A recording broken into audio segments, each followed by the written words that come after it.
નમસ્કાર, આપ જોઈ રહ્યા છો નેશન પ્લસ ન્યૂઝ. હું છું આપની સાથે હેતુ ભગત.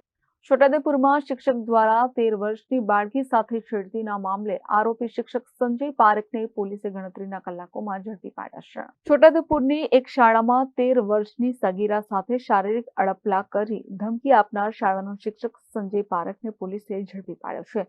આરોપી શિક્ષણ આણંદ જિલ્લાના ખોડલ ગામમાંથી શિક્ષક પોલીસના હાથે ઝડપાયો હતો.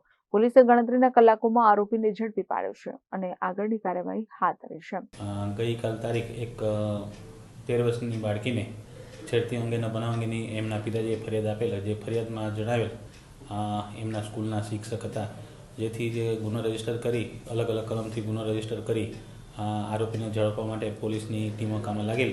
જેમાં જે આરોપી જે છે એના ક્લાસ ટીચર સંજયભાઈ છોટુભાઈ પારેખ એમના આણંદ એમનું ગામ આવેલું છે, ખડોલ ગામ, ત્યાંથી એમના ઘરેથી ઝડપી લેવામાં આવેલ છે અને આ ગુનાના કામે તપાસ અમલદારને હસ્તગત કરી તપાસ અમલદારને સોંપવામાં આવનાર છે અને હાલ ગુનાની તપાસ ચાલુ છે. Rehan Patel, nation plus news, Chhota Udepur. સમાચારોના સતત અપડેટ મેળવવા માટે અમારી નેશન પ્લસ ન્યૂઝની યુટ્યુબ ચેનલને સબસ્ક્રાઇબ કરો, બેલ આઇકન દબાવો અને જોડાયેલા રહો ફેસબુક, ઇન્સ્ટાગ્રામ અને ટ્વિટર પર.